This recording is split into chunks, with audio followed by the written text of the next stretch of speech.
सीताराम पदाम्बुजो मधुपवदयनमानसं लीयते। सीताराम गुणावली निःसलिवा यज्जीवयापीयते। सीताराम विचित्ररूपमनिशं यश्चक्षुषोर्भूषणम्। सीताराम सुनाम धाम निरतं तं सद्गुरुं संभजे। नीलाम्बज श्यामलकोमलाङ्गं सीतासमरोपितवामभागं। पाणो सायकचारुचापं नमामि रामं रघुवंशनाथं। यत्र यत्र रघुनाथ कीर्तनं तत्र तत्र कृतमस्तकाञ्जलिं बाष्पवारि परिपूर्णलोचनं मारुतिं नमत राक्षसान्तकम्। वाञ्छाकल्पतरुभ्यश्च कृपा सिन्धुभ्य एव च पतितानां पावनेभ्यो श्रीवैष्णवेभ्यो नमो भक्त भक्ति भगवंत गुरु चतुर नाम एक। इनके पद वंदन किए नासत विघ्न। हरि जो आए विराजिए कथा सुनहु इतिहास। तुम श्रोता या मालुके तुम पद रज ममुआर। तुम पीछे जो और हैं श्रोता हैं रसिखान। तिनके सकल मनोरथ पूरे बहु श्री भगवान।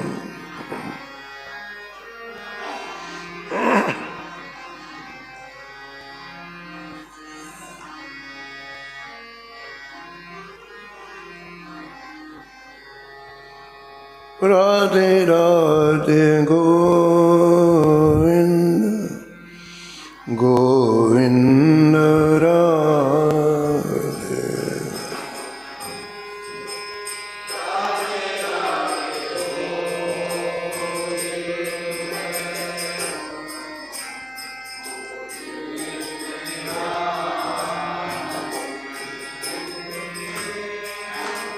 राधे राधे गोविंद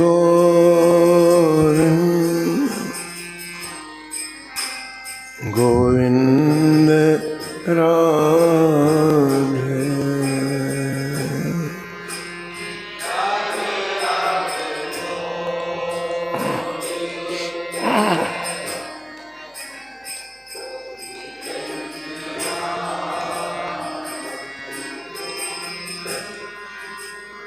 गोविंद राधे मोहन गोपाल राधे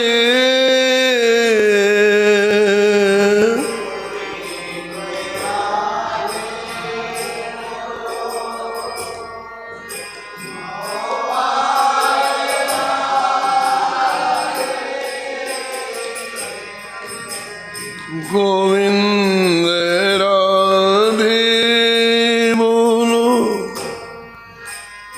गोपाल राधे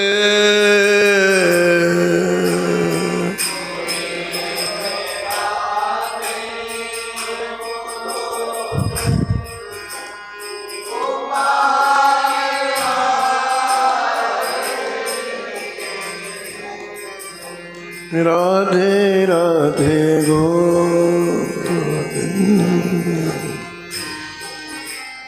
गोविंद राधे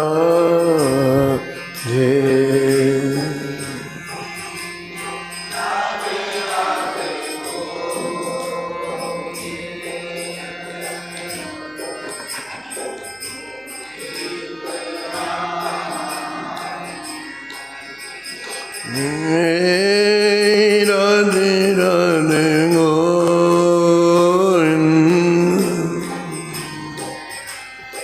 गोविंद राधे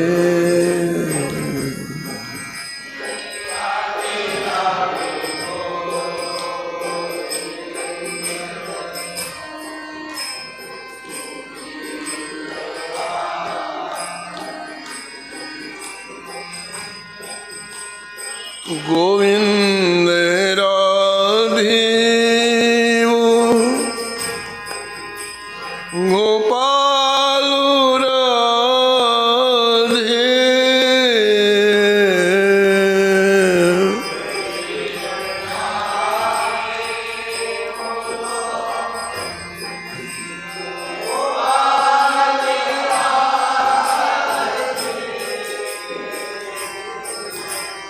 राधे राधे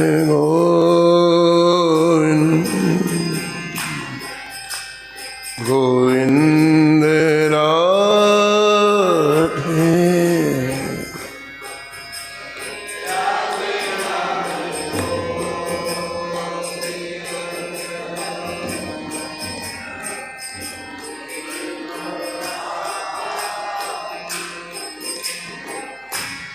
हे राधे राधे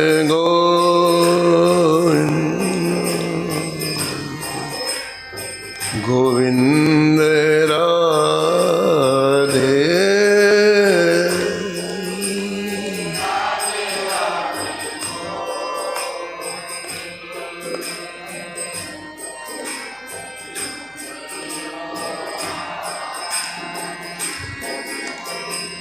हे राधे राधे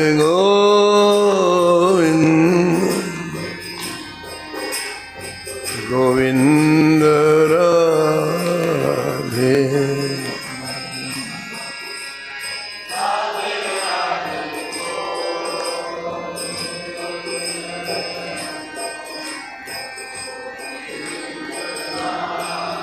श्री जानकी वल्लभ लाल की, श्री मंगल मूर्ति हनुमान जी महाराज, परिकर श्री भक्तमाल जी के, श्री स्वामी अग्रदास जी महाराज के, श्री नाभाजी महाराज की, श्री प्रियादास जी महाराज, सब संत भगवान की, श्री वृंदावन धाम की, श्री बांके बिहारी लाल की, श्री राधा वल्लभ लाल की, श्री गिरिराज जी महाराज की, श्री यमुने महारानी की, श्री रामनाम महाराज की, श्री महाराज जी की जय जय श्री राम।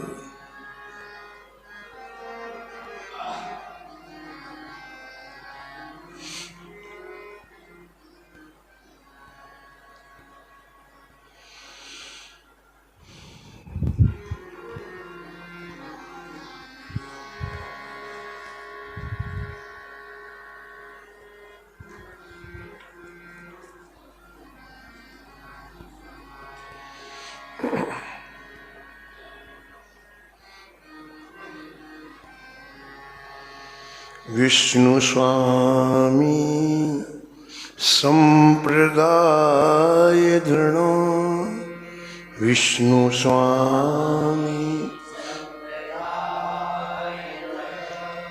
ज्ञान देव गंभीरमति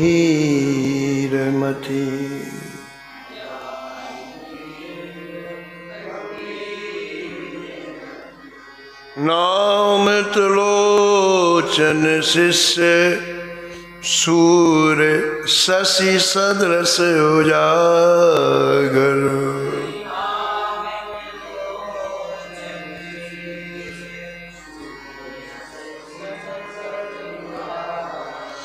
गिरा गंग उनहारी काव्य रचना प्रेमा कर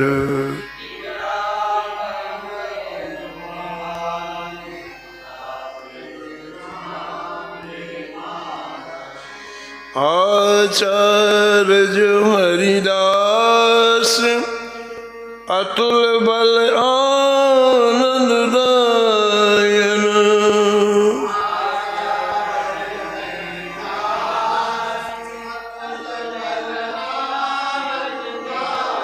तिंग मार्ग बल्लभ विदित प्रथु पदति परायण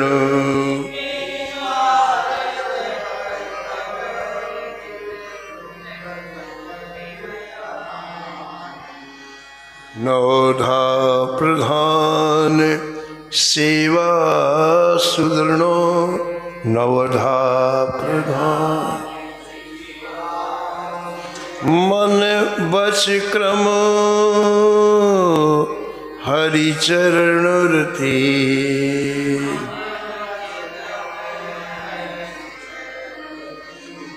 विष्णु स्वामी संप्रदाय दृढ़ो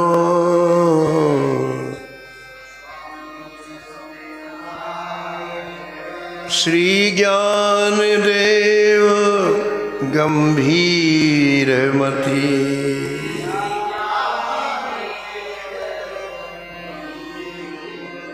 श्री ज्ञान देव गंभीरमति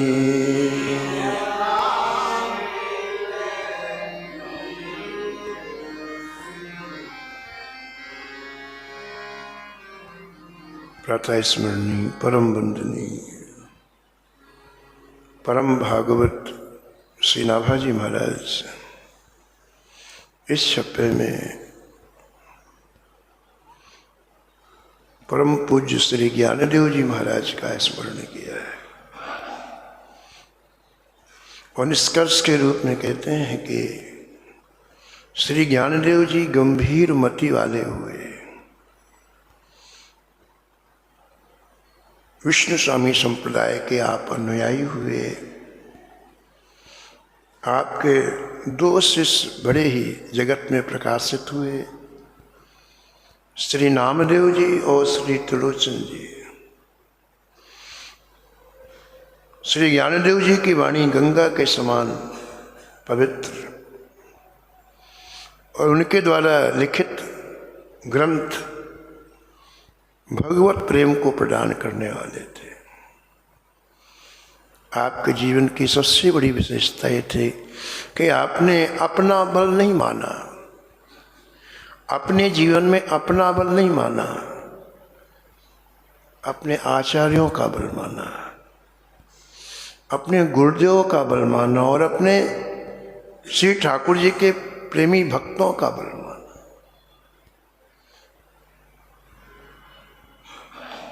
और इसलिए आप में अद्भुत सामर्थ्य थी। व्यक्ति की सामर्थ्य लिमिटेड होती है, एक सीमा में आबद्ध होती है, लेकिन जब वो महान बल से जुड़ जाता है तो उसकी शक्ति असीमित हो जाती है। संसार में आपने देखा है संतों ने बड़े बड़े काम किए, जो व्यक्ति कल्पना नहीं कर सकता है, इतने बड़े बड़े काम संतों ने किए। क्यों? क्योंकि अपने बल पर नहीं किए, भगवदीय बल पर किए। तो श्री ज्ञानदेव जी की विशेषता श्री नाभाजी महाराज कहते हैं, आचार्य जय हरिदास अतुल बल। अपने आचार्यों का, अपने गुरुदेवों का और श्री ठाकुर जी के भक्तों का अतुल बल आप में था।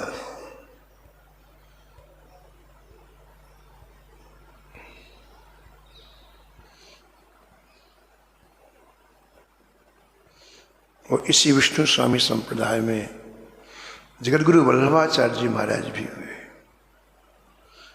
जगतगुरु वल्लभाचार्य जी का स्मरण छप्पे में 3 चरित्र हैं, श्री ज्ञानदेव जी महाराज, श्री त्रिलोचन जी महाराज और श्री वल्लभाचार्य जी महाराज। श्री वल्लभाचार्य जी महाराज ने नौधा भक्ति को प्रधान मान करके सुदृढ़ भाव से भगवत सेवा की। मन, वाणी और कर्म से भगवान के चरणों में आपकी प्रीति थी। तो इन 3 चरित्रों में सबसे पहले श्री प्रियादास जी महाराज, भक्तमाल के टीकाकार प्रियादास जी महाराज ज्ञानदेव जी का परिचय देते हैं। विष्णु स्वामी संप्रदाय बड़ो ही गंभीर मति, विष्णु स्वामी संप्रदाय ज्ञान देव नाम ताको बात सुन लीजिए।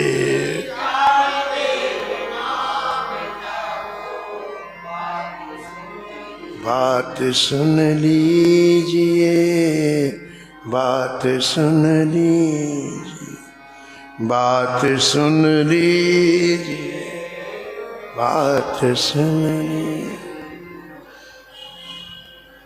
भगवान की कितनी असीम कृपा है हम लोगों पर। किसी न किसी भक्त से अपने भगवान हमारे चित्त को जोड़ देते हैं। पूज्य महाराज श्री मथुरादास जी महाराज कहते थे कि भगवान की समस्त लीलाएं अनवरत चलती रहती हैं। ऐसा नहीं कि त्रेता में हुई, द्वापर में, अनवरत चलती रहती हैं। अनेकों ब्रह्मांड हैं, उन ब्रह्मांडों में कहीं राम जी का जन्म हो रहा है, कहीं कृष्ण जी का जन्म हो रहा है, कहीं भगवान महाराज की लीला कर रहे हैं, कहीं भगवान राम वन यात्रा, यानी अनंत ब्रह्मांडों में अनंत लीलाएं निरंतर चलती रहती हैं। और होता क्या है, जो भक्ति के ऊपर श्री ठाकुर जी कृपा होती है, संतों की कृपा होती है, तो उस ब्रह्मांड से उसका चित्त जोड़ देते हैं। जहां लीलाएं उस ब्रह्मांड से चित्त को जोड़ देते हैं और वो प्रत्यक्ष दिखलाई पड़ते हैं। भगवान शंकर जब पराम्बा पार्वती की कथा सुनाते हैं तो उसी लीला को देख के तो सुनाते हैं। जिस ब्रह्मांड में भगवान की जो लीला चलती रहती है उसको चित्त को जोड़ दिया, आंखों देखी घटना सुनाते। और यही भक्त के जीवन में होता है। चित्त उस ब्रह्मांड से जुड़ जाता है और प्रत्यक्ष लीलाओं का बोध होता है, प्रत्यक्ष लीलाएं दिखाई पड़ती हैं। तो ऐसे संतों से हमारा रोज किसी न किसी संत से चित्त थोड़ी देर के लिए जुड़ जाता है। कितनी बड़ी कृपा है। जो भगवान के नाम रूप लीला धाम में निरंतर डूबे रहते हैं। रामस्य नाम रूपम च लीला धाम परात्परम एतत् चतुष्टयम नित्यम सच्चिदानंद। उन भगवत रस में डूबे हुए इन प्रेमियों थोड़ी देर के लिए हमारा चित्त जुड़ जाता है। बहुत सौभाग्य की बात है। यहाँ परिचय दे रहे हैं ज्ञानदेव जी का श्री प्रियादास महाराज कि आप विष्णु स्वामी संप्रदाय में के अनुयायी हुए। कई लोग संप्रदाय नाम सुन के घबरा जाते हैं। बहुत से ऐसे विवेकी उत्पन्न हुए हैं, ज्ञानी मानी पता नहीं क्या, संप्रदाय नाम सब, अरे हमारे संप्रदाय बड़ा संकीर्ण, चढ़ते हैं। लेकिन उनको कुछ मूल रहस्य पता नहीं। आप विचार करके देखो, कोई व्यक्ति यदि बिहारी जी जाना चाहे तो क्या 4 रास्तों से जा सकता है? कोई भी व्यक्ति बिहारी जी पहुंचने के 50 रास्ते हैं, तो क्या वो 50 में चल सकेगा एक साथ? नहीं ना। वो जब भी चलेगा तो एक रास्ते से तो चलेगा। 50 रास्ते हैं, लेकिन जब चलेगा तो एक ही रास्ते से चल सकेगा, 50 रास्ते से नहीं चल सकता है। आचार्यों ने इसी का नाम संप्रदाय नाम दिया कि जीवन बहुत कम है। अगर तुम 50 रास्ते चलते रहे तो कभी बिहार जी नहीं पहुंच पाओगे, इसलिए एक रास्ता चुन करके चल पड़ो। इतनी छोटी सी आयु है हमारी, तो कहीं ऐसा ना हो कि धोखा हो जाए। इसलिए एक जगह निष्ठा रखो, एक आचार्य के निर्देशन में जीवन को चलाओ और भगवत प्राप्ति कर लो। संप्रदाय की रचना बहुत ही मनोवैज्ञानिक है। आज के तथाकथित लोग जिन्हें छोटा बड़ा का ज्ञान नहीं है, वो टिप्पणी करते हैं संप्रदाय को। अरे बाबा, संतों के चरणों में बैठो तो कुछ खोपड़ी खोले, जड़ पदार्थों का चिंतन करते करते स्थूल बुद्धि क्या निर्णय करेगी इन संतों के शब्दों के बारे में। तो ये संप्रदाय बड़ी खोज थी हमारे आचार्यों की, हमारे महापुरुषों की, कि व्यक्ति एक रास्ते में चल के सीधे भगवत प्राप्ति कर ले और एक ही विचार, एक ही संप्रदाय के लोगों की जो ऊर्जा होती है उससे प्राप्त हो जाए। मान एक संप्रदाय में 100 आचार्यों ने भगवत प्राप्ति की, तो हम जब उस संप्रदाय से जुड़ जाते हैं तो 100 आचार्यों की ऊर्जा हमें प्राप्त होती है, हमारी ताकत बढ़ती है, हमारी सामर्थ्य बढ़ती है और हम शीघ्रतापूर्वक भगवत प्राप्ति कर लेते हैं। व्यास लिखते हैं, विष्णु स्वामी संप्रदाय बड़ोई गंभीर मति, ज्ञान देव नाम ताको बात सुन लीजिए।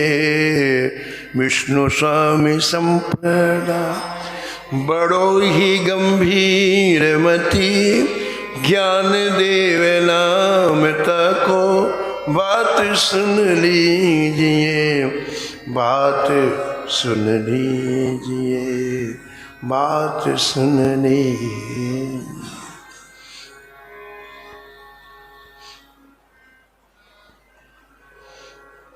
श्री ज्ञानदेव जी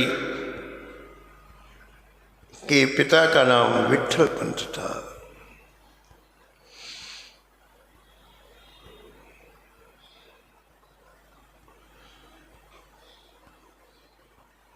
और माता का नाम रुक्मणी बाई था।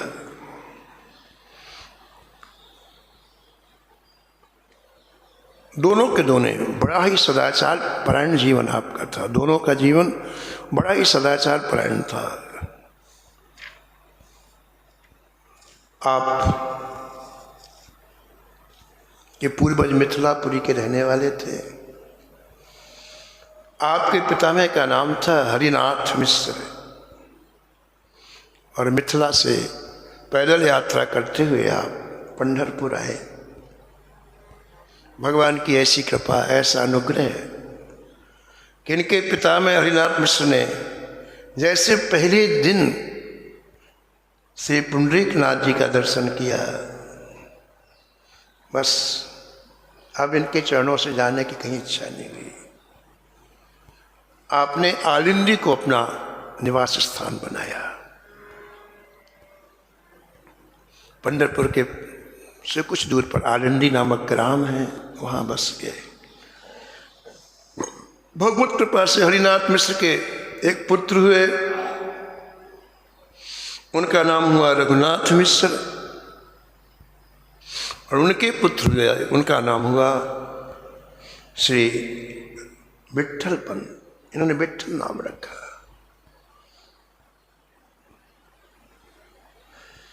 आगे चल करके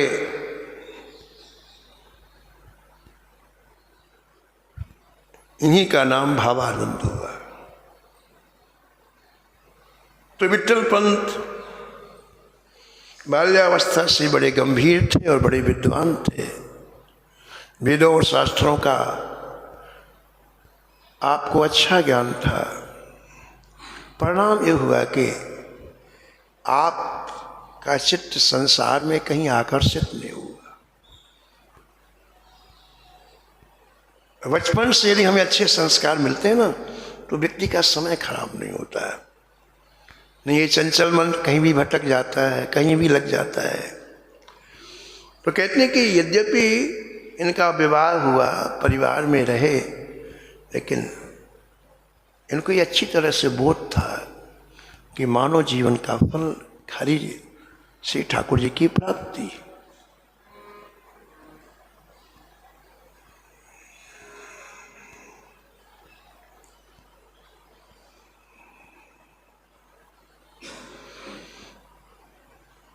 विवाह होने के बाद गृहस्थ जीवन सुखमय था। एक दिन जिस कमरे में रात्रि में विश्राम कर रहे थे, सो रहे थे, उस कमरे में एक नाग प्रकट हो गया। कर्कोटक वंशीय नाग प्रकट हुआ और वो नाग मनुष्य की भाषा में बोला, ये घर हमारे पूर्वजों का है, इसलिए आप इस घर को छोड़ के कहीं दूसरी जगह चले जाओ। वो नाग मनुष्य की भाषा में बोला कि ये मकान हमारे पूर्वजों का है, इसलिए आप इस मकान को छोड़ करके दूसरी जगह में रहो। अब इनकी साधुता देखो आप। उन्हें हाथ जोड़कर कहा, बड़ी कृपा महाराज, मैं कल ही खाली कर दूंगा मकान। और इतने दिन से रहते जिस मकान में, उसको खाली करके आप अन्यत्र मकान लेकर के रहने लग गए। इनके साधु व्यवहार से नाग बहुत प्रसन्न हुआ और कहते हैं कि उस रात में इनके घर में अपार संपत्ति भर दी। उस नाग ने जो दूसरे घर में गए थे, संपत्ति से भर दिया पूरा का पूरा।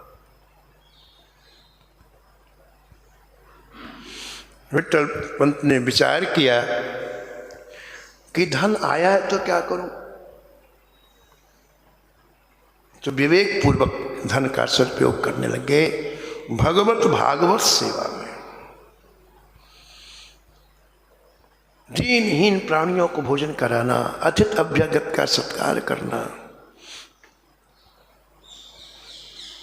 लेकिन दिनों दिन इनके मन में वैराग्य बढ़ता जाता, बस अंदर एक आग सी लग गई, कहीं जीवन चला जाए और भगवत प्राप्ति न हो तो। भगवान का मन मिलना दुर्लभ नहीं है, भगवान की चाह की आग लगना दुर्लभ, ठीक है ना। भगवान का मिलना बिल्कुल दुर्लभ, लेकिन आग नहीं लग पाती हमारे जीवन में भगवान की आग। हम लोग जो साधन करते हैं ना, सत्संग करते हैं, आग लगानी है, आग। देखे बिनो रघुवीर पदो,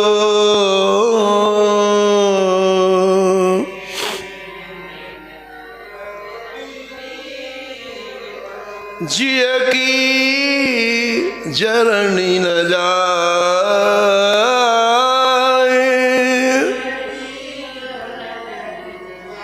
जिय की जरनी न जाए,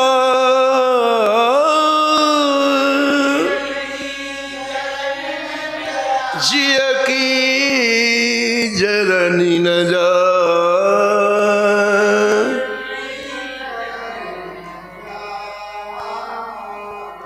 आग भरत जी के हृदय में लगी हुई है, इसलिए भरत जी को कुछ भी नहीं सूझ रहा है। अयोध्या का वह कुबेर केसरी के वैभव भरत जी के चित्त को आकर्षित नहीं कर पा रहा है। राम दर्शन की आग लगी है, गुरुदेव वशिष्ठ की वाणी भरत जी को समझ में नहीं आ रही है, माताओं का दुलार भरत जी को समझ में नहीं आ रहा है। आग लगी है, आग लगी। पहले मैं रघुनाथ जी के चरण कमलों का दर्शन करूंगा। किसी ने कहा कि कर लेना, 14 वर्ष के बाद तो आ जाएंगे। भजी ने कहा तुम मेरा हृदय खोल के तो देखो, कैसा जल रहा है हृदय, अंगारे टूट टूट के गिर रहे हैं। यही दुखदार दहे नित छाती, यही दुखदार भूख नवासर नींद न राती, भूख न नींद न राती, नींद न राती, नींद न राती।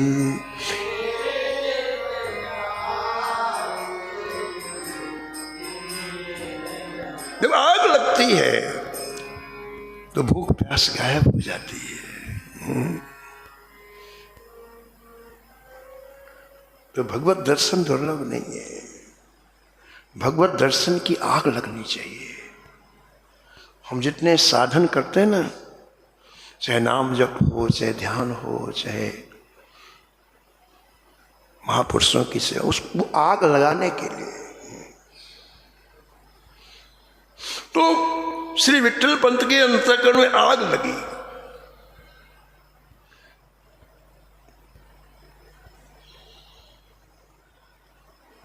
और किसी संत की खोज में आपने गृह त्याग दिया, घर छोड़ दिया और चल पड़े। उस समय काशी का बड़ा नाम था, उसमें वृंदावन का प्रागट्य नहीं हुआ था। अयोध्या और वृंदावन को 500 वर्ष हुए प्रागट्य हुए। तो लोग ज्यादातर काशी जाते या जगन्नाथपुरी जाते। तो विट्ठल पंत जी सीधा काशी पहुंचे। गंगा के किनारे क्या करूं क्या ना करूं, कहां जाऊं, ऐसा विचार कि गंगा मैया से प्रार्थना कर रहे, मां मुझे किसी संत का दर्शन कराओ।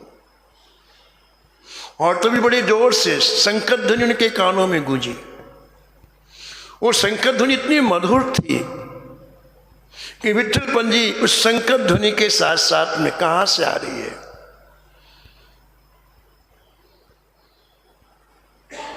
जगत गुरु स्वामी श्री रामानंदाचार्य जी के चरणों में पहुंच गए। यमुना तट, श्री गंगा जी के तट पर श्री मठ में विराजमान श्री जगत गुरु रामानंदाचार्य जी के की उस बजाई हुई शंकर ध्वनि थी। वहां पहुंचकर आप प्रार्थना की कि भगवान अपनी शरण में रखें से। अब प्रभु कृपा करहु यही भांति,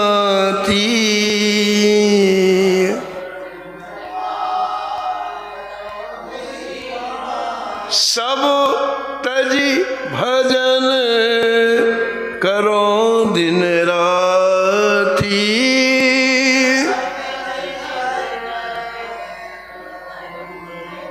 सब तजी भजन करो दिन राती।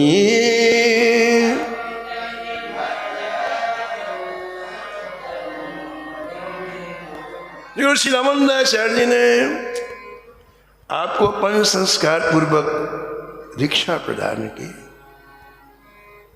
विरक्त दीक्षा प्रदान की, और आप गुरुदेव के चरणों में समीप में रह करके भजन की पूंजी बढ़ाने लग गए। धाम में रहने का मुख्य लक्ष्य यही है कि हमारा भजन दिनों दिन बढ़े, भजन प्रिय लगने लग जाए, भजन में रुचि हो जाए। धाम में रह के अन्य कार्यों का कोई महत्व नहीं है, ये तो आप जहाँ थे वहीं कर सकते हैं। अन्य चीजों का महत्व धाम में रहने में नहीं है। धाम में रह के यदि भजन रूपी पूंजी हमने इकट्ठी नहीं की तो धाम के साथ अन्याय है। यही ऐसी पावन भूमि है जो भजन रूपी संग्रह करने में सहायक है। बाकी भूमियां भजन छीनने वाली है। इसलिए यहां धाम जाने के बाद हमें जो धाम में रहे हैं उन संतों का अनुगमन करना चाहिए। जो दूसरी जगह रहे हैं उनका उनका उनका अनुगमन नहीं करना चाहिए। को ऐसा करते तो हम भी यहाँ करना ना ना ना, तो घाटे का सौदा हो। धाम में जो संत रहे हैं उनका अनुगमन, वो कैसे जीवन उन्होंने जिया है। उन्होंने कभी धाम में अन्य चीजों का महत्व नहीं दिया। इसलिए श्री चैतन्य महाप्रभु जी ने कहा कि धाम में रह के यदि कोई सम्मान चाहे तो विष पी रहा है। हाँ, यही यहां भी यही सम्मान, यही धन, यही, तो हम लोग पथ से भटक गए। सम्मान चाहते हैं तब तो सम्मान अच्छा लगता है ना, और नहीं चाहे तो व्यक्ति सम्मान में नहीं फंसता है। जब अंदर चाह होती है तब फंसता है। तो कहते भाई यहां धाम में सम्मान घोर गरल है। एक बार बिहारी जी में रात्रि में आरती के बाद बिहारी जी का किनका प्रसाद मिलता है, अभी मिलता है। तो हम लोग बिहारी जी में कथा करके आरती करते, आरती करने के बाद फिर प्रसाद लेते। तो उस समय अब एक साथ सबको प्रसाद चाहिए और सबको लगे पहले मुझे मिल जाए। तो जहाँ से प्रसाद देते बड़ी धक्कम धक्की होती, मान अपने मन में भी आता प्रसाद लेना। तो जैसे समीप में प्रसाद के पास ऐसा धक्का मारे, फिर पीछे ऐसा धक्का आए, एक बार नहीं मिला, फिर दोबारा गए नहीं मिला, फिर तिबारा गए नहीं मिला, अपने मन में नहीं लेना। 3 धक्के खाने के बाद फिर पीछे के दरवाजे से बिहारी जैसे जाने लग गए तो एक संत ने पीछे से हाथ रखा कंधे में। बोले महाराज जी वृंदावन में मान सम्मान नहीं, झीना झटकी, फिर लगो। या मान लो, फिर लगो। यहां मान चाहना है, गरल पीना है, विष पीना है, और यहां का अपमान अमृत है। ये क्यों कह रहे हैं महाप्रभु? यहाँ की रहनी जिन संतों ने यहाँ रहकर उसका उनका चिंतन करें, इसलिए तो कथाएं सुनी जाती हैं। श्री प्रबोधानंद जी कैसे रहे वृंदावन में, श्री नागरीदास जी महाराज कैसे रहे वृंदावन में, श्री जयदेव स्वामी जी जब वृंदावन आए तो ये सारी चीजें आत्मसात करनी चाहिए और उसी के अनुसार हम भी रहे। मौका चले जाएगा तो क्या है, श्वास शरीर से फिर क्या क्या जियोगे आप वृंदावन में। इसलिए इन चरित्रों का बड़ा महत्व है।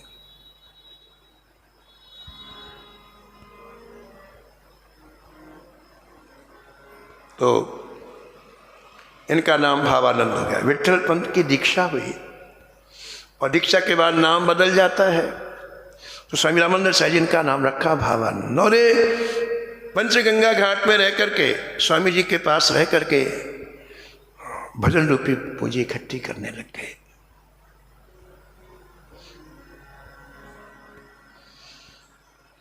ग्रंथकार कहते हैं कि एक बार स्वामी रामानंद साहब जी ने श्री रामेश्वर की यात्रा काशी से प्रारंभ की और बहुत से संत साथ साथ में चले। पैदल यात्रा पहले होती थी। जगद्गुरु रामानंदाचार्य जी अनेक परिकर श्री रामेश्वरम की यात्रा में काशी से प्रस्थान किया। तो चलते चलते आप आलिंदी आए। एक दिन आलिंदी में विश्राम किया। अब स्वामी जी का शुभागमन, काशी से जगतगुरु रामानंदाचार्य जी आए। ओ महाराज, पूरी आलिंदी और आसपास के नगर के लोग उमड़ पड़े। बाल वृद्ध आबाल सब दर्शन करने के लिए आए। और संयोग ऐसा कि सबके साथ में विट्ठल पंत की पत्नी रुक्मणी बाई भी स्वामी जी का दर्शन करने के लिए आई।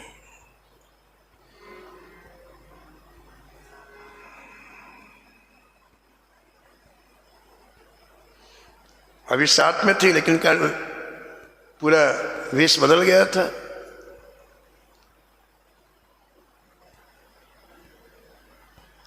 अब देखो कैसी विचित्र बात। रुक्मणी बाई ने भी जगतगुरु रामानंदाचार्य जी के चरणों में प्रणाम किया। और रामानंदाचार्य जी के मुख से निकल गया पुत्रवती भव। बड़ी विचित्र बात। ठाकुर जी की कैसी प्रेरणा होती है देखो आप। गोस्वामी तुलसीदास जी के चरित्र में आया है कि एक मृत व्यक्ति की 100 यात्रा जा रही थी और उसके साथ साथ में उसकी पत्नी सती होने के लिए जा रही थी। कम आयु में मृत्यु हो गई पति की। 21-22 वर्ष की आयु में पति की मृत्यु हो गई। पहले सती प्रथा थी, पति के साथ सती हो जाना।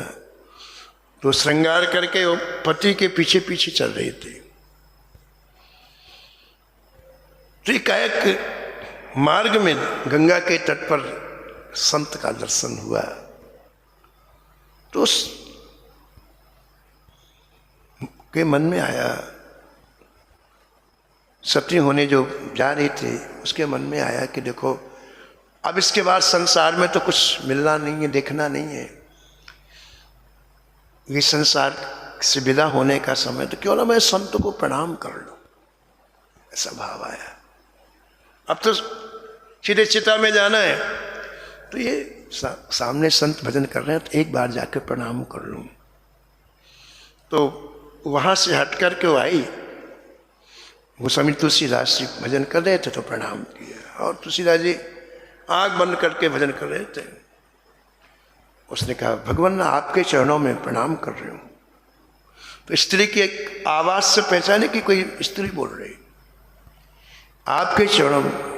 और आंख बंद बंद किए हुए गोस्वामी तुलसीदास ने कहा पुत्रवती भव।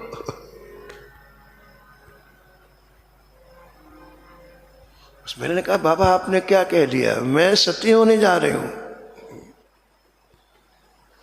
आपका मुख से निकला हुआ शब्द क्या झूठा हो जाएगा। उसने कहा नहीं नहीं नहीं, हमारे मुख से जो शब्द निकला है वो रघुनाथ जी की प्रेरणा से निकला है। हमारा तो कुछ है ही नहीं, हमने तो खाली करके रखा है। अब जो भी करते हैं रघुनाथ जी करते हैं शरीर से, जो करवाना होता है। रुको 1 मिनट के लिए ठाकुर जी पूछा, ठाकुर जी क्या कहला दिया? ठाकुर ने कहा क्या कहला दिया? जीवित कर दो उसके पति को, पुत्र हो जाएगा, उसमें है क्या। रघुनाथ जी ने कहा है इसमें कौन सी बड़ी बात, उसके पति को जीवित कर दो, पुत्रवती भव का आशीर्वाद हो जाएगा। तो गोस्वामी जी ने रुकवाया, गए वहां, सीताराम सीताराम बोले हो, पति उसका जीवित हो गया। ऐसे और स्वामी रामानंदाचार्य जी ने रुक्मणी बाई को कहा पुत्रवती भव। उसने कहा जय जय, आपने क्या आशीर्वाद दे दिया। मैं देख रही हूं कि मेरे पति आपके साथ में है, फिर कैसे आपका आशीर्वाद सफल होगा।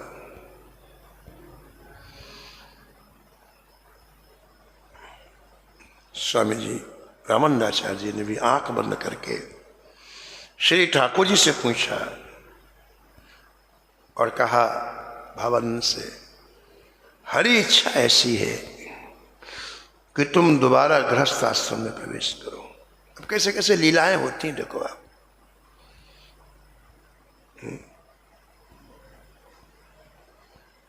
श्री कृष्ण चैतन्य महाप्रभु कि 2 विवाह हुए और 2 विवाह के बाद उन्होंने संन्यास दीक्षा ली। लेकिन श्रीपाद नित्यानंद जी तो प्रारंभ से ही अवधूत थे। सब घर परिवार को छोड़ करके छोटी आयु से ही भजन में लग गए थे। लेकिन आश्चर्य कि महाप्रभु जी ने आज्ञा दी श्रीपाद नित्यानंद जी को कि तुम गृह जीवन में प्रवेश करो। इसलिए तुम्हें गृह जीवन प्रवेश करना है कि मैं नवद्वीप से जब जगन्नाथपुरी आ गया तो लोगों ने हरि नाम लेना ही बंद कर दिया। आप देखो संसार का प्रभाव कितना हमारे ऊपर है।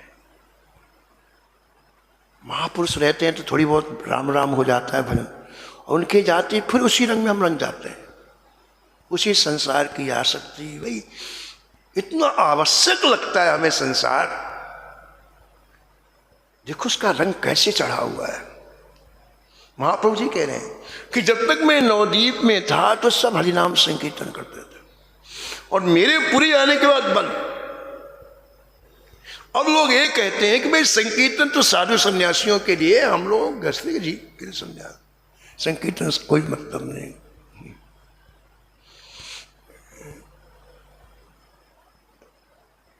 और महाप्रभु जी बोले कि इस कारण लोग नरक जा रहे हैं। देखो भैया, हमारे बुद्धि को सात्विक भजन बनाता है, ईश भजन सारथी सुजाना, और वो भजन ही बंद कर दिया तो कौन बचाने वाला बताओ आप। बुद्धि तो खराब होगी, और बुद्धि खराब गई तो पतन होगा। 90% लोग भजन नहीं करते, बिल्कुल बिल्कुल उपेक्षा। तो क्या होगा बताओ, नरक नहीं भरेंगे तो क्या होगा। एक आसुरी जीवन जीते हैं महाराज। गोस्वामी ने इनके लिए पता क्या कहा है, ये साक्षात नरक है। विनय पत्र का पढ़ो आप। जो लोग भजन नहीं, वो घर का नहीं महाघर का हो, कहते नरक है, इसका संग नहीं करना। क्योंकि जो भजन नहीं करेगा वो विषय विष पिएगा ही, कहां जाएगा।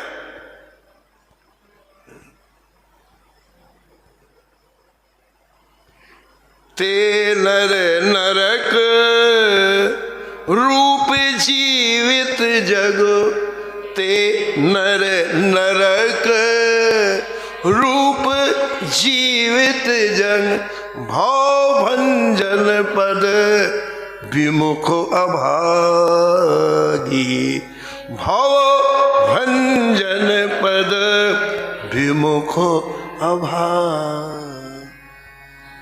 मरने के बाद नरक की भट्टियों की यातनाएं जी को समझ, बोले ये तो जीवित नरक है, जो उसके समीप में जाओगे तुमको नरक बना देगा वो, कि वो अभागी है। श्री ठाकुर जी के चरण कमलों से विमुख हो गया। तुलसीदास हरि नाम सुधा तजी, तुलसीदास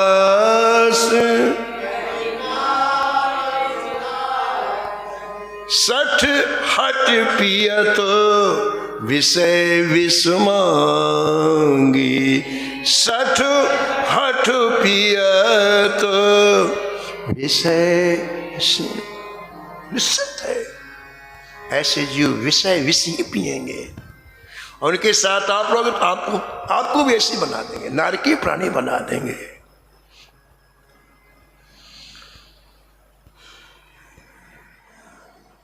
तो श्री चैतन्य महाप्रभु जी ने नित्यानंद से कहा कि भाई ये तो बड़ी गलत परंपरा लोगों ने सोच ली कि भजन केवल साधु सन्यासियों के लिए, हम गृहस्थियों से भजन का क्या मतलब। तो महाप्रभु ने आज्ञा करी कि जाओ तुम गृहस्थ में प्रवेश करो और फिर संकीर्तन का प्रचार प्रसार करो। इसमें लोगों को लगे कि भजन कीर्तन गृहस्थियों के लिए भी है, तो लोगों के लिए गृहस्थ जीवन में प्रवेश कराया महाप्रभु जी ने नित्यानंद जी को।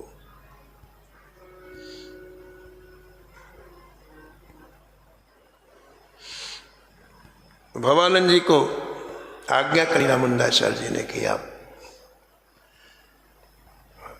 गृहस्थ जीवन स्वीकार करो।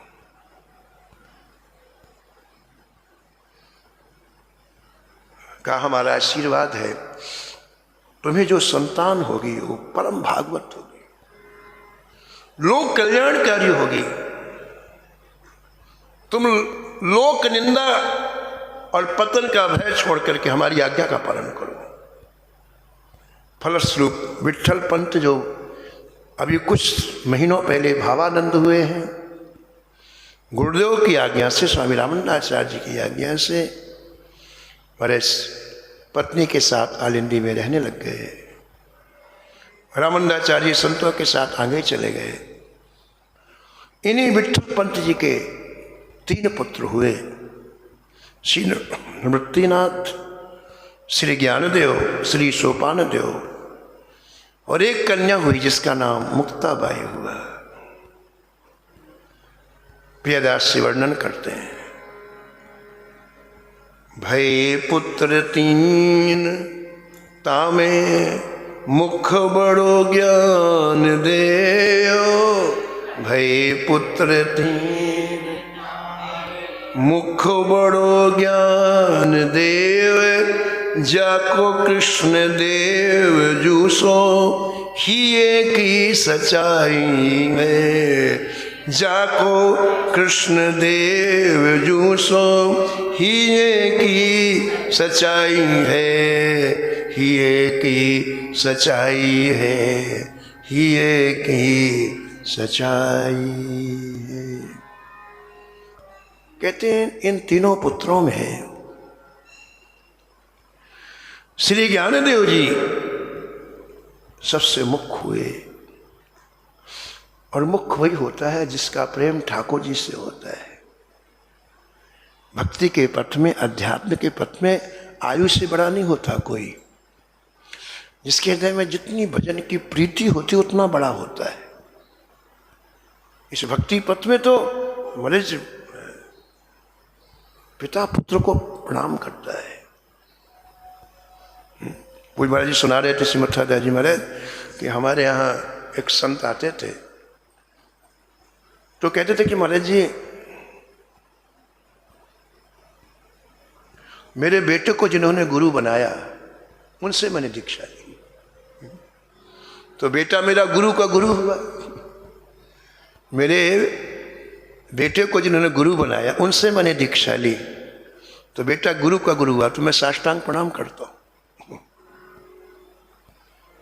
भक्ति पथ में भक्ति रूपी संपत्ति जिसके पास, भले 5 वर्ष का हो, लेकिन 90 वर्ष को वृद्ध का वंदनीय है वो, कि वो जीवन व्यर्थ उसने खो दिया। इसने जीवन का सदुपयोग किया, उसने 90 वर्ष की आयु व्यर्थ खो दी। वृद्धावस्था में समझ में आया कुछ, उसने प्रारंभिक जीवन को ही लगा दिया ठाकुर जी के चरणों में, इसलिए वो जगत वंदनीय हो गया। केवल एक व्यक्ति का वंदनीय नहीं,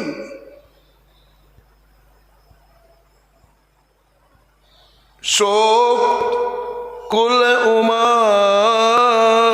धन्य सुनो, सो कुल उमा धन्य सुनो, जगत पूज सुपुनीत।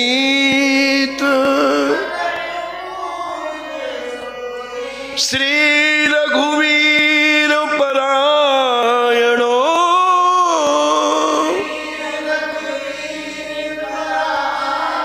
जेहि नर उपज विनीत, जेहि नर। आहा, भजन करने वाला कोई साधक किसी कुल में उत्पन्न हो जाए, भगवान शंकर कहते हैं कि उमा वो संपूर्ण कुल पवित्र हो गया। एक व्यक्ति, 2 व्यक्ति नहीं।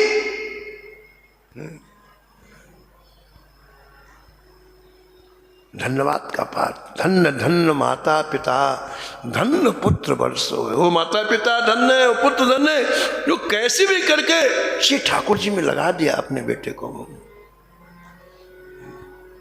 भागवत जी में तो लिखा है कि माँ वही माँ है जो भवबंधन से अपने बेटे को छुड़ा दे। पिता वही पिता है जो भवबंधन से अपने पुत्र को छुड़ा दे। गुरु वही गुरु है जो शिष्य को भवबंधन छुड़ा दे। नहीं कोई रिश्ते नहीं।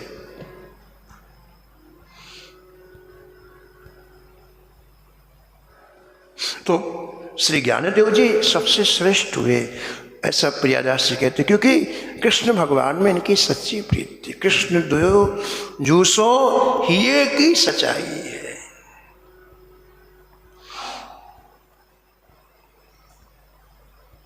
आप की उम्र जब थोड़ी बड़ी हुई तो ब्राह्मणों में वेद की शिक्षा प्रारंभ से दी जाती है। तो तीनों के तीनों आलिंदी के जो विद्वान पंडित थे उनके पास गए और कहा आज हमें वेदाध्ययन करा दीजिए। पंडितों ने अहंकार पूर्वक कहा, अरे तुम्हारा ब्राह्मणत्व नष्ट हो चुका है, तुम्हें वेद पढ़ने का अधिकार नहीं है।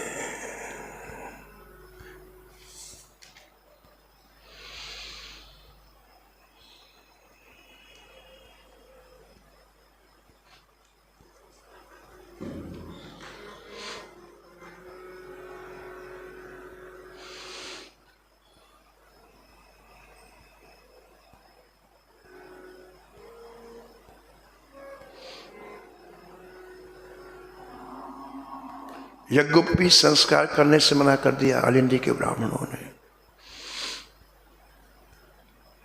कहा देखो तुम्हारे पिता पहले विरक्त हो गए, फिर गृहस्थ में प्रवेश किया, इसलिए जब तक तुम्हारे पिता प्रायश्चित नहीं कर लेते तब तक तुम्हारा कोई संस्कार हम लोग नहीं करेंगे।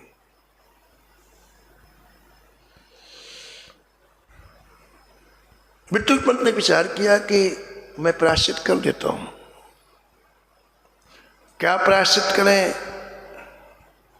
आपने विचार किया कि इस शरीर को प्रयागराज संगम में छोड़ देते हैं, यही प्रायश्चित। हमने एक दिन कहा था कि त्रिवेणी संगम में यदि व्यक्ति अपने प्राण छोड़ता है तो उसे आत्महत्या का पाप कभी नहीं लगता है। वहां के उस स्थल की विशेषता है। तो विट्ठल पंत अपनी पत्नी रुक्मणी बाई को लेकर के आलिंदी से आधी रात में निकल पड़े। तीसरी रात प्रयाग पहुंचे और वहां जाकर के त्रिवेणी संगम में मां गंगा की गोद में अपना शरीर विसर्जित कर दिया। अब ये तीनों भाई पुनः पहुंचे ब्राह्मणों के पास कि अब हमें आप वेद पढ़ा दीजिए। लेकिन इन लोगों ने अहंकार बस यही कहा है कि हम वेद आपको नहीं पढ़ा सकते हैं। हमारे यहाँ की सबसे बड़ी सभा पैठण में है, वहाँ के ब्राह्मण यदि आपको शुद्धि पत्र दे दे कि अब तुम शुद्ध हो गए हो तो हम वेद पढ़ाएंगे।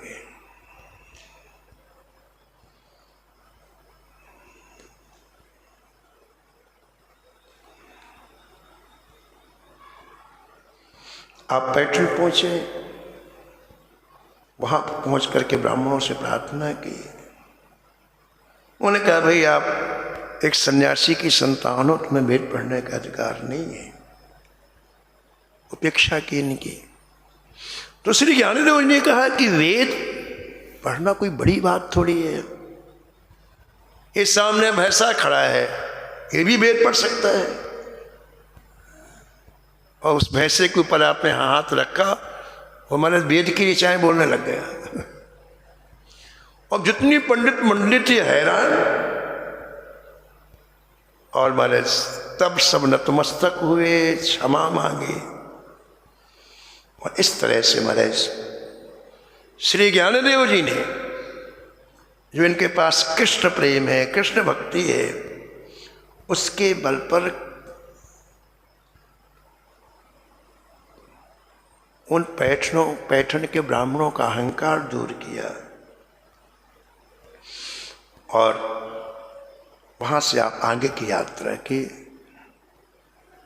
ऐसा लिखा हुआ है कि महाराष्ट्र में एक गांव था जिसका नाम निवासा था, निवासे।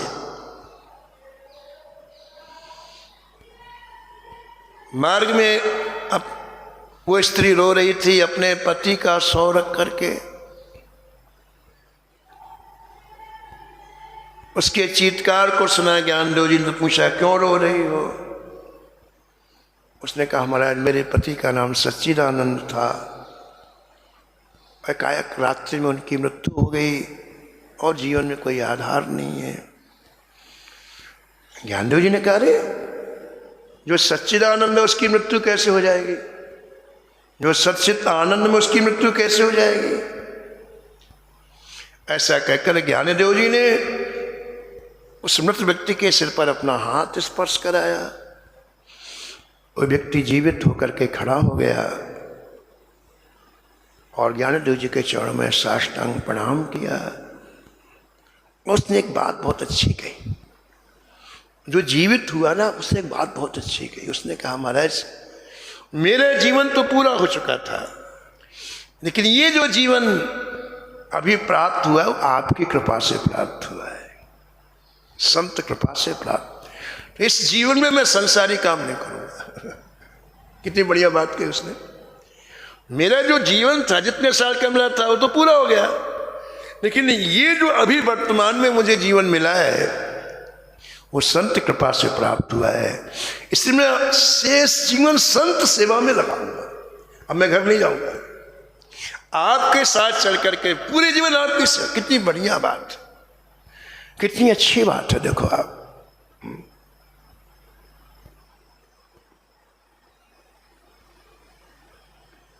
जीवन के दो भाग हैं, एक पूर्वार्ध एक उत्तरार्ध।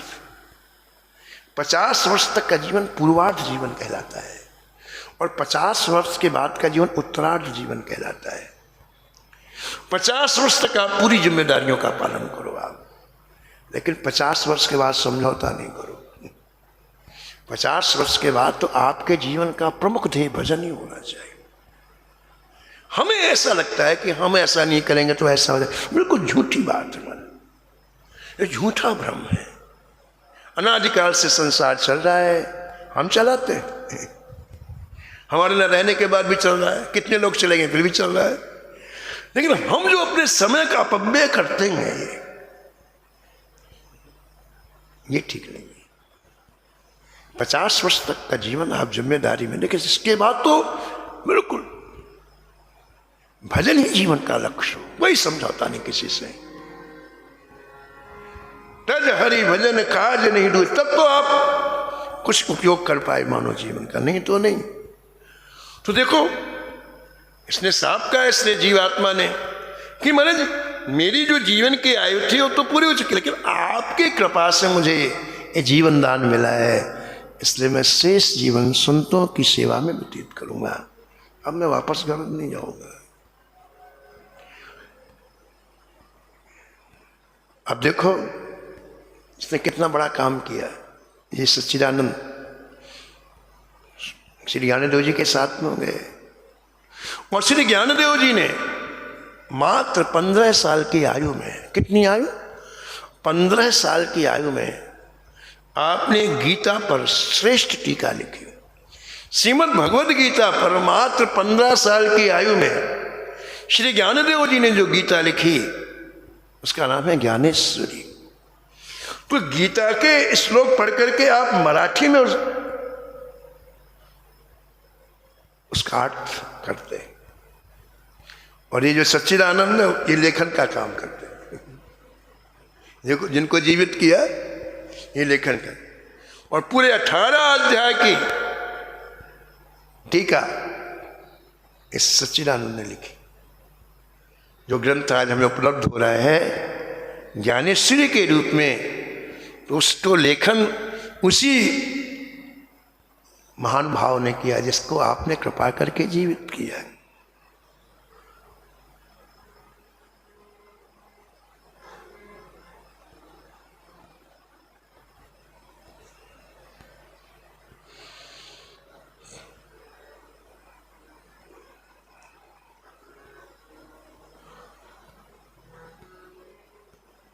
श्री ज्ञानदेव जी के मन में एक विचार आया है, संपूर्ण भारत की तीर्थ यात्रा करें। देखो देखो तीर्थ यात्रा का उद्देश्य ये रहता था संतों का दर्शन। अलग अलग जगह रह के संत भजन कर रहे हैं, भजन में डूबे हुए हैं। अयोध्या जी के एक संत का नियम था महाराज जी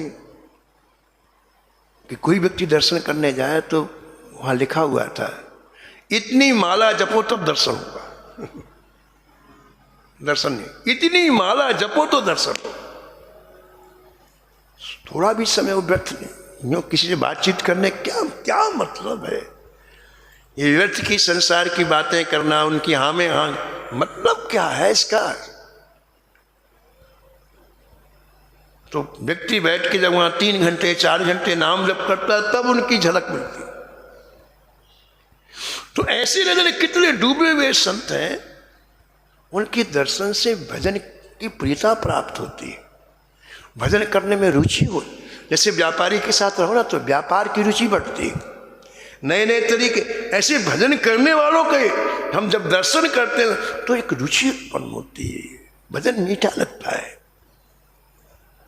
ये तीर्थ यात्रा की परंपरा इसलिए चालू की गई कि आप कुछ दिनों तक संतों के साथ में रहो।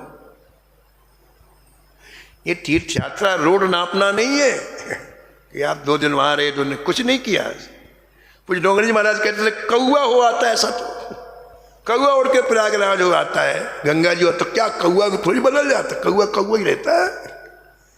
तो रोड नापना तीर्थ यात्रा नहीं है कि हम गए और 15 दिन में घूम के आ गए। तुम तो वैसे कि वैसे हो, कहाँ तीर्थ यात्रा की आपने? अरे कुछ अंदर बदलाव आया हो तो आपने तीर्थ यात्रा की। तीर्थ यात्रा में जब तक संतों का संग नहीं मिला तो तीर्थ यात्रा होती ही नहीं है। इसलिए तीर्थ यात्रा की परंपरा थी हमारे यहां, हर व्यक्ति तीर्थ यात्रा करने के लिए जाता है, नियम था।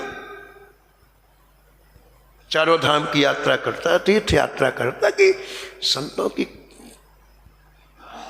खुराक मिल जाए तो भजन अच्छा लगने लग जाए। अच्छा, जो काम अच्छा लगता हम करते कि नहीं करते? कितना भी व्यस्त हमारा जीवन, लेकिन जो अच्छी चीज लगती है उसको हम करते हैं। भजन अच्छा नहीं लगता इसलिए भजन नहीं होता। जिस दिन भजन अच्छा लगने लग जाएगा ना तो फिर सारे काम पीछे हो जाएंगे। और भजन अच्छा तभी रहेगा जिन्हें भजन अच्छा लगता है उनका साथ करें, उनका संग करें। इस हेतु से तीर्थ यात्रा की जाती थी। तो ज्ञानदेव जी हमारे तीर्थ यात्रा करते हुए असंख्य जीवों का उद्धार करते, ये भी एक कारण था। मार्ग में कई गांव पड़ते, नगर पड़ते, पैदल यात्रा कर, तो वो बेचारे कहाँ वृंदावन आएंगे, वो बेचारे कहाँ अयोध्या आएंगे। उनका मन बुद्धि चित्त इतना संसार में रम गया है कि उन्हें पता ही नहीं कि दूसरी कोई दुनिया है। वो कैसे अयोध्या जी आ जाए, कैसे वृंदावन। उनके यहाँ जा करके भगवान नाम की महिमा सुनाना, कथाएं सुनाना, तो उनके हृदय में भी कुछ ना कुछ ठाकुर जी की प्रियता जागृत होती। तीर्थ यात्रा का एक कारण ये भी था। समाज जितने आचार्य हुए हैं सबने पूरे भारत का भ्रमण किया है। उन्हें अपने लिए कुछ नहीं चाहिए होता, एक जगह बैठ के सब कुछ प्राप्त कर लिया। लेकिन जीवों के कल्याण, सर्वभूत हिते रथा सर्वे भवन्ति सुखना सर्वे सन्तु निरामया, इस लक्ष्य को पूरा करने के लिए पैदल यात्राएं की और नगर नगर में, गांव गांव में आपने भक्ति की ध्वजा फहराई। इस हेतु से आपने तीर्थ यात्रा की। श्री ग्रंथकार लिखते हैं कि आप तीर्थ यात्रा करते हुए काशी पहुंचे। काशी में गंगा के तट पर एक बहुत बड़े विद्वान जिनका नाम मुद्गलाचार्य था, मणिकर्णिका घाट पर आप बहुत बड़ा यज्ञ कर रहे थे। यज्ञ में सबसे अग्र पूजा किसकी हो इस पर निर्णय नहीं हो पा रहा था कि यज्ञ में सबसे पहले किसी न किसी को की प्रथम पूजा होती है।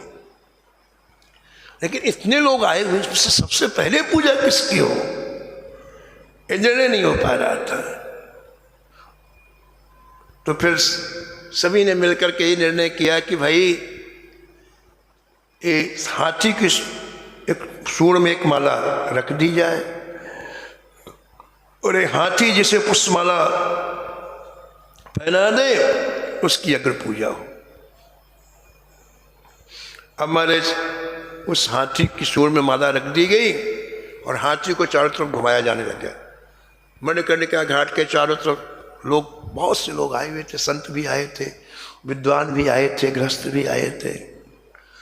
अब वो सूंड में माला रख करके हाथी चलने लग गया और चलते चलते जहाँ ज्ञानदेव जी खड़े थे वहाँ आया और ज्ञानदेव जी के गले में उसने माला पहना दी।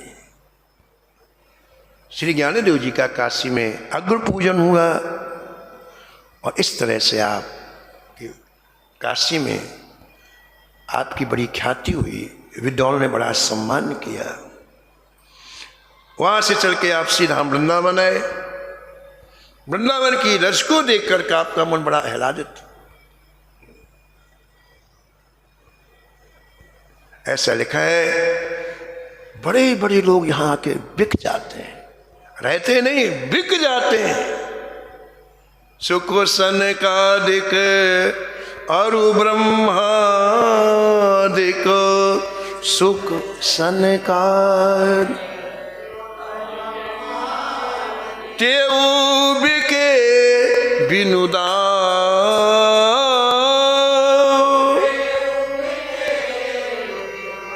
यह कृपाल कछु मरम अलौकिक,